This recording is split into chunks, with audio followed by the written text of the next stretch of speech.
السلام علیکم ورحمۃ اللہ وبرکاتہ۔ ویلکم ہے میرے چینل یونس خان باندوی میں، اور جو حضرات پہلی بار آئے ہیں تو چینل کو سبسکرائب کر لیں اور لائک کریں، شیئر کریں اور بیان پورا سنیں۔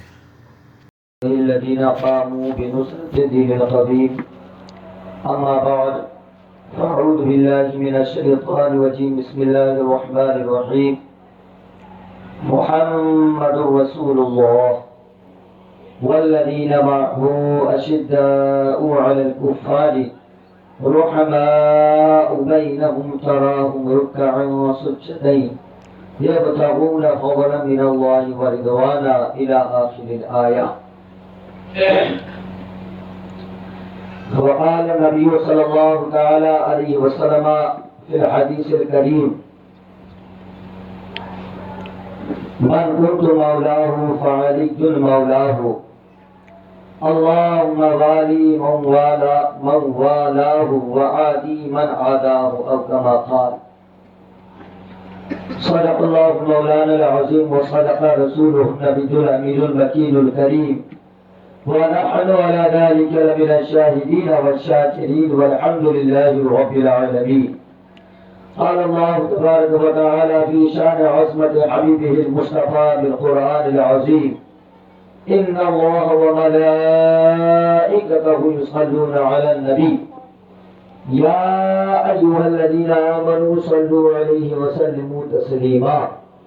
اللهم صل على سيدنا ومولانا محمد وعلى آل سيدنا ومولانا محمد بارك وسلم عليه صلاة وسلاما عليك يا رسول الله صلى الله عليه وسلم.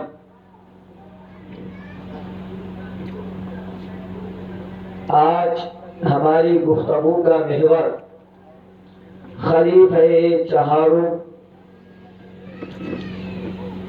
مولائی کائنات حیدر کرار اسد اللہ شمشیر خدا مشکل کشا حضرت علی بن ابی طالب کرم اللہ تعالی وجہ الکریم کی ذات پاک ہے. اب تک آپ نے خلیفہ اول ابو بکر صدیق، خلیفہ دوم عمر فاروق اعظم، خلیفہ سوم حضرت عثمان غنی اور خلیفہ چہارم حضرت علی کرم اللہ تعالی وجہہ الکریم کا بیان آج آپ لوگوں کو سماعت کرنا ہے. آج بالکل عین وقت میں، جس وقت تقریر کا وقت ہے اسی وقت میں آج موقع ملا ہے.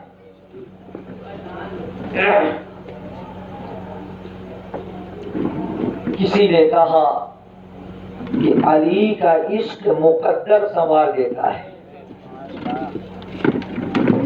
علی کا عشق مقدر سنوار دیتا ہے، علی کا بغض تو چہرے بگاڑ دیتا ہے. علی کا عشق مقدر سنوار دیتا ہے، علی کا بغض تو چہرے بگاڑ دیتا ہے. اور علی کے ذکر کو ادنا نہ سمجھ اے منکر. مراد اس سے وہ ہے جو حضرت علی کے ذکر کو کم سمجھتے ہیں. بولے بس اللہ رسول اللہ رسول اللہ رسول، نگر نگر ڈگر ڈگر گلی گلی محلہ محلہ اللہ رسول اللہ رسول اللہ رسول. علی بات ہے بے شک ہے، لیکن علی کا اپنا ایک مقام ہے. تو شاعر نے کہا کہ علی کے ذکر کو ادنا نہ سمجھ اے منکر. علی تو وہ ہے جو اتحاد سے خیبر اکھاڑ دیتا ہے. علی کے ذکر کو ادنا نہ سمجھ اے منکر. علی تو وہ ہے جو ایک ہاتھ سے خیبر اکھاڑ دیتا ہے. اب آپ نے پڑھا تو ہے نہیں، مدرسے کا منہ دیکھا نہیں، تقریریں زیادہ سنی نہیں، تو پتہ ہی نہ ہوگا کہ یہ خیبر کیا ہے. انشاءاللہ آج حضرت علی کی سیرت مبارکہ میں آپ کو خیبر کے بارے میں بھی بتایا جائے گا۔ آپ کا نام علی، والد کا نام ابو طالب، ماں کا نام فاطمہ بنت اسد، اور آپ کا لقب ابو الحسن اور ابو تراب، یہ دو لقب ہیں۔ ابو الحسن آپ کی کنیت تو آپ کے بڑے صاحبزادے حضرت امام حسن کی جانب نسبت کرتے ہوئے ہے، اور ابو تراب یہ کنیت میرے محبوب نے عطا فرمائی۔ ایک مرتبہ حضرت فاطمہ سے حضرت علی رضی اللہ تعالی عنہ کی کچھ ناراضگی ہو گئی۔ آپ نے بغیر کچھ کہے جا کر کے مسجد نبوی شریف میں لیٹ گئے، تشریف لے گئے، وہاں لیٹ گئے۔ مسجد نبوی شریف کا فرش کوئی سنگ مرمر اور زبرجد اور موٹی کا نہیں تھا، اور نہ ہی اس میں کوئی ٹائلز لگے ہوئے تھے، بلکہ جو فرش تھا وہ کچا تھا۔ حضرت علی گئے اور لیٹ گئے، میرے حضور آئے۔ آپ نے حضرت علی کو دیکھا کہ وہ فرش میں لیٹے ہوئے ہیں۔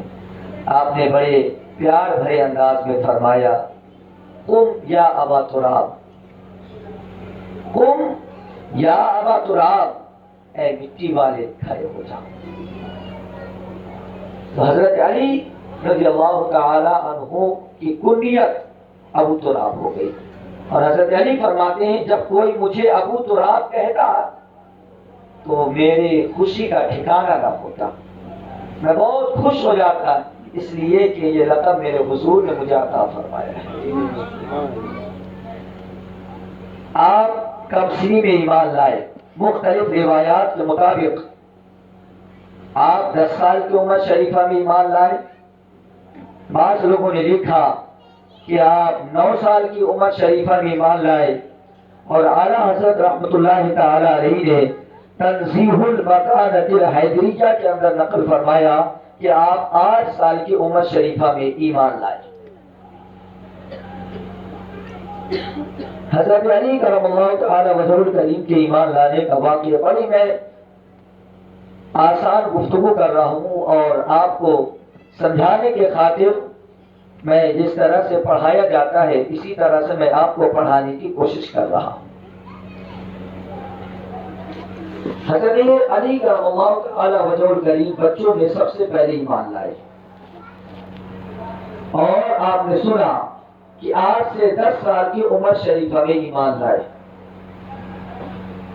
اور ایمان لانے کا سبب ایک مرتبہ حضرت نبی رحمت صلی اللہ علیہ وسلم اور حضرت خدیجہ الکبریٰ رات میں نماز پڑھ رہے تھے۔ اچانک حضرت علی کی آنکھ کھل گئی۔ یاد رہے حضرت علی جب مکہ کے اندر قحط سالی پڑ گئی، قحط کا زمانہ تھا مکے کے اندر، تو حضرت علی کو حضور نے اپنی کفالت میں لے لیا، اور آپ حضرت علی کی پرورش کرتے تھے، تو حضرت علی حضور کے گھر میں رہتے تھے۔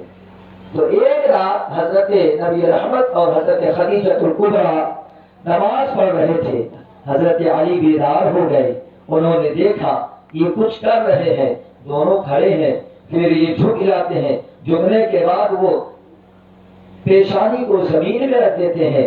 حضرت علی دیکھتے رہے، اور دیکھنے کے بعد پھر حضرت علی نے حضور نبی رحمت صلی اللہ علیہ وسلم سے پوچھا کہ آپ یہ کیا کر رہے تھے؟ تو چونکہ اس وقت اعلان نبوت حضور نے نہیں فرمایا تھا، اور یہ راز کی بات تھی جو حضور عبادت کیا کرتے تھے، تو حضور نبی رحمت صلی اللہ علیہ وسلم نے فرمایا، اے علی میں رب کی بندگی کر رہا تھا، اور میرے رب نے مجھے نبی بنا کر کے بھیجا ہے، اور یہ میں جو کر رہا ہوں، میں نماز پڑھ رہا ہوں، رب کی بندگی کر رہا ہوں۔ تو حضرت علی سے میرے حضور نے فرمایا، اے علی، میں تمہیں بھی اسلام کی دعوت دیتا ہوں، تم بھی کلمہ پڑھ کر کے مسلمان ہو جاؤ۔ چونکہ حضرت علی کی عمر اس وقت 8 سے 10 سال کی تھی، تو آپ نے فرمایا میں اپنے والد ابو طالب سے پوچھ کر کے میں آپ کو بتاؤں گا۔ ابو طالب ایمان نہیں لائے، ابو طالب مسلمان نہیں ہوئے، تو چونکہ اس وقت اسلام کو ظاہر کرنا یہ اللہ کی طرف سے حکم نہیں تھا، تو میرے حضور نے فرمایا، اے علی، اگر تم اسلام نہیں لانا چاہتے تو مت لاؤ، لیکن ابھی یہ ظاہر مت کرو کہ میں نئے دین کے ساتھ دنیا میں بھیجا گیا ہوں۔ تو حضرت علی کرم اللہ تعالی وجہ الکریم اس وقت خاموش ہو جاتے ہیں۔ پھر صبح ہوتی ہے، صبح ہونے کے بعد حضرت علی حضور کی بارگاہ میں حاضر ہوتے ہیں اور عرض کرتے ہیں، یا رسول اللہ، مجھے آپ کلمہ پڑھا کر کے مسلمان کر دیجیے۔ حضرت علی کلمہ پڑھ کر کے کم سنی عمر میں اسلام کی پناہ میں آ جاتے ہیں۔ اور یاد رہے، حضرت علی کی ماں کا نام فاطمہ بنت اسد تھا، اور حضور حضرت علی کی ماں سے بھی انتہا محبت فرمایا کرتے تھے۔ یہی وجہ ہے کہ جس دن حضرت فاطمہ بنت اسد حضرت علی کی والدہ کا انتقال ہوا، تو میرے حضور نے فرمایا، آج میری ماں کا انتقال ہو گیا ہے، آج میری ماں کا انتقال ہو گیا ہے۔ ایسا کیوں؟ جب حضور اپنی شکم مادر میں تھے، حضور ماں کے پیٹ میں تھے، اس وقت باپ کا سایہ آپ کے سر سے اٹھ گیا، دنیا میں آنے سے پہلے ہی آپ یتیم ہو گئے۔ حضرت عبداللہ انتقال فرما گئے، اور پھر جب آپ کی پیدائش ہوئی، پیدائش کے 6 ماہ کے بعد آپ کی والدہ بھی انتقال کر گئے۔ تو آپ کی پرورش حضرت فاطمہ بنت اسد حضرت علی کی ماں نے فرمائی ہے۔ تو جب حضرت علی کی ماں کا انتقال ہوا، تو حضور نے فرمایا، آج میری ماں کا انتقال ہو گیا، اور آپ کی آنکھوں سے موتیوں کی جھڑی لگی تھی، آپ رو رہے تھے۔ میرے حضور نے فرمایا، لوگ سنو، میری چچی کو جب تک میں نہ کہوں تو کفن نہ پہنانا، غسل دے دینا، غسل دینے کے بعد جب کفن پہنانا تو مجھے خبر کر دینا۔ حضرت فاطمہ بنت اسد کو غسل دیا گیا، غسل دینے کے بعد جب کفن پہنانے کی باری آئی تو میرے حضور کو خبر دی گئی، میرے حضور تشریف لائے اور اپنی قمیص حضور نے عطا فرمائی اور کہا کہ کفن سے پہلے میری قمیص پہنانا اور میری قمیص کے اوپر سے پھر ان کو کفن پہنا دینا۔ میرے حضور کی قمیص پہنا دی گئی، کفن پہنایا گیا۔ حضور نے فرمایا، قبر میں نہ اتارنا جب تک کہ میں نہ کہوں۔ قبر تیار کر دی گئی، جنازہ حاضر ہے، دفن کرنے کے لیے لے گئے، قبر بالکل تیار ہے، میرے حضور گئے، میرے حضور قبر میں اتر جاتے ہیں، اور سنیو لوگوں، حضور نے جو عمل کیا، اگر آج ہمارے قسمت میں وہ عمل ہو جائے تو ہم مسلمان بحیثیت مسلم موت کو خوشی سے گلے لگانے کے لیے تیار ہو جائے۔ حضور نے جو عمل کیا، ہم موت کو خوشی سے گلے لگانے کے لیے تیار ہو جائے۔ میرے حضور نے کیا کیا؟ میرے حضور قبر میں اتر جاتے ہیں، قبر میں اتر جانے کے بعد میرے حضور قبر میں لیٹ جاتے ہیں، حضور لیتے ہیں، لیٹنے کے بعد آپ تھوڑی دیر کے بعد باہر آتے ہیں۔ حضرت فاطمہ بنت اسد کو دفن کیا گیا، آپ کے اوپر مٹی ڈال دی گئی، قبر کو برابر کیا گیا، اب صحابہ سے رہا نہ گیا، انہوں نے دیکھا کہ حضور نے قمیص بھی عطا فرمائی، پھر اس کے بعد حضور قبر میں اتر گئے، اترنے کے بعد لیٹ بھی گئے، تو صحابہ سے رہا نہ گیا، انہوں نے پوچھ لیا، یا رسول اللہ آپ نے قمیص پہنائی، ماجرا سمجھ میں نہ آیا، آپ قبر میں اتر گئی، ماجرا سمجھ میں نہ آیا، یہ آخر معاملہ کیا ہے؟ تو میرے حضور نے فرمایا، لوگوں سنو، یہ میری چچی جان جس نے مجھے پالا ہے، جس نے میری پرورش کی ہے، مجھے ماں کی جیسی محبوب تھی، میری ماں کے جیسی مجھے پیاری تھی. میں نے قمیص اس لیے پہنائی ہے کہ کل قیامت کے دن اللہ تبارک و تعالی میری چچی جان کو، میری فاطمہ بنت اسد کو جنتی لباس پہنائے.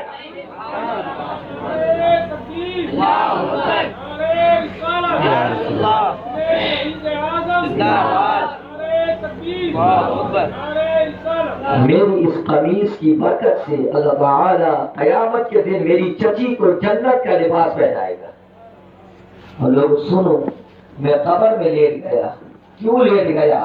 اس کا فائدہ یہ ہے کہ میری چچی کی قبر کو اللہ تبارک و تعالی کشادہ فرما دے گا، اس کو چوڑا کر دے گا. تا حد نظر میری چچی کی قبر کو کشادہ کر دیا جائے گا. آج اگر ہمارے مقدر میں یہ عمل ہو جائے تو یقیناً ایک مرتبہ نہیں 1000 مرتبہ بھی ہم موت کو گلے لگانے کو تیار ہو جائیں. تو حضرت فاطمہ بنت اسد رضی اللہ تعالی عنہ حضور کو بہت زیادہ عزیز تھی. حضرت علی کے بے شمار فضائل ہیں، بے شمار خصوصیتیں ہیں. یاد رہے ان خصوصیتوں میں سے ایک خصوصیت حضرت علی کی یہ ہے کہ حضرت علی کی پیدائش کعبہ کے اندر ہوئی ہے. حضرت علی کی پیدائش کعبہ کے اندر ہوئی ہے. آپ کی ماں حضرت علی پیٹ میں ہے، کعبے کا طواف کر رہی ہے. اچانک سے درد ذیل ہوا، جو بچے کی پیدائش والا درد ہوتا ہے، حضرت فاطمہ بنت اسد کو وہ درد ہوا. اب جائے تو کہاں جائے؟ کعبہ سامنے ہے، اللہ کا گھر ہے. گھر جاتی ہے تو کہیں راستے میں پیدائش نہ ہو جائے. حضرت فاطمہ بنت اسد بے چین ہے کہ یکایک کعبہ کا دروازہ کھلتا ہے اور حکم ہوتا ہے اے فاطمہ اندر داخل ہو جاؤ. حضرت فاطمہ بنت اسد کعبے کے اندر داخل ہوتی ہے اور تھوڑی دیر میں حضرت علی کی پیدائش ہو جاتی ہے. تو حضرت علی کو مولود کعبہ بھی کہا جاتا ہے کہ جن کی پیدائش کعبہ شریف میں ہوئی ہے. اس کے بعد حضور کو خبر دی گئی کہ ابو طالب کے ہاں شہزادے تشریف لائے. حضور آئے. یاد رہے اب تک حضرت علی نے آنکھیں نہ کھولی تھی، حضرت علی نے آنکھیں نہ کھولی تھی. حضور کو خبر دی گئی. حضور آئے. حضور نے حضرت علی کو اپنی گود میں لیا اور جیسے ہی گود میں حضرت علی کو میرے حضور نے لیا، حضور نے لیتے ہی حضرت علی نے گود میں جاتے ہی آنکھیں کھول دی. حضرت علی نے آنکھیں کھول دی. ایک مرتبہ جب حضرت علی جوان ہو گئے تو میرے حضور نے فرمایا کہ اے علی ذرا یہ بتا، جب تو پیدا ہوا تھا تو نے ماں کی گود میں آنکھیں نہ کھولی تھی، لیکن جب میں نے تجھے اپنے گود میں لیا تو نے آنکھیں کھول دی. اے علی معاملہ کیا ہے؟ تو علی نے جواب دیا یا رسول اللہ میں چاہتا تھا کہ جب میری آنکھیں کھلے تو مصطفیٰ کا چہرہ میری نگاہوں کے سامنے ہو. یا رسول اللہ میں چاہتا تھا کہ جب علی کی آنکھیں کھلے تو ہمارے وقت وہاں میرے سامنے نظر آتا ہو، مصطفیٰ کا رخ زیبا علی کے سامنے نظر آتا ہو. یہ علی کی شان ہے، یہ علی کی شان ہے کہ پیدا کعبے کے اندر ہوا، آنکھیں مصطفیٰ کی گود میں کھولی. حضرت علی کرم اللہ تعالی وجہ الکریم، آپ کا لقب حیدر کرار بھی ہے، آپ داماد رسول بھی تھے، اور بہادری اور شجاعت میں کوئی آپ کا ہمسر نہیں. اور اللہ کے نبی علیہ السلام نے آپ کی نکاح میں صرف اپنی شہزادی ہی نہیں، جنتی عورتوں کی سردار حضرت فاطمہ کو بیاہا ہے. آپ کا نکاح حضرت فاطمہ سے حضور نبی رحمت صلی اللہ علیہ وسلم سے، حضور نبی رحمت صلی اللہ علیہ وسلم نے حضرت علی سے حضرت فاطمہ کا نکاح کیا. کون فاطمہ؟ کون فاطمہ؟ یہ وہ فاطمہ ہے کہ کل قیامت کے دن جب میدان محشر قائم ہوگا، لوگ پل سے راہ سے گزر رہے ہوں گے، پکارنے والا پکار کر کے کہے گا یا اہل المحشر نکسوا رؤوسکم وغضوا ابصارکم حتی تمر فاطمہ بنت محمد. یہ پکارنے والا قیامت کے دن پکارے گا، لوگوں سنو یا اہل المحشر، اے تمام اہل محشر جمع ہو جاؤ، رک جاؤ، ٹھہر جاؤ. اور اتنا ہی نہیں، نکسوا رؤوسکم، اپنے سروں کو جھکا لو، اپنے سروں کو جھکا لو، وغضوا ابصارکم، اور اپنی نگاہوں کو بند کر لو۔ اے اللہ، یہ محشر کے دن کیسا سما ہوگا، یہاں سب کو رکنے کا حکم ہوگا، سروں کو جھکانے کا حکم ہوگا، آنکھوں کو بند کرنے کا حکم ہوگا۔ اے مالک، یہ کیا ہو رہا ہے؟ تو پھر آگے حضور نے ارشاد فرمایا، یہ اس لیے ہوگا کہ حتی تمون فاطمہ بنت محمد، اے اہل محشر، اپنی نگاہوں کو جھکا لو، اپنے سروں کو جھکا لو، یہاں تک کہ اب نبی کی لاڈلی فاطمہ کا گزر پرصراط سے ہوتا ہے۔ آپ پرصراط کو خالی کر دو، پرصراط کو بند کر دو، اس لیے کہ نبی کی شہزادی فاطمہ اب پرصراط سے گزر رہی ہے۔ یہ وہ فاطمہ کہ جس کا نکاح حضور نبی رحمت نے حضرت علی سے کیا، اور جب حضرت علی کی سیرت، حضرت فاطمہ کی سیرت کا بیان ہوگا آپ سنیں گے۔ بس میں حضرت فاطمہ کی ایک بات اور میں آپ کو بتا دوں، حضرت فاطمہ ہے کون؟ حضور فرماتے ہیں فاطمہ میرے جگر کا ٹکڑا ہے، فاطمہ میرے جگر کا ٹکڑا ہے، اور تکلیف دیتی ہے مجھے وہ چیز جو تکلیف دیتی ہے فاطمہ کو۔ حضور نبی رحمت صلی اللہ علیہ وسلم حضرت فاطمہ سے بھی انتہا محبت فرمایا کرتے تھے۔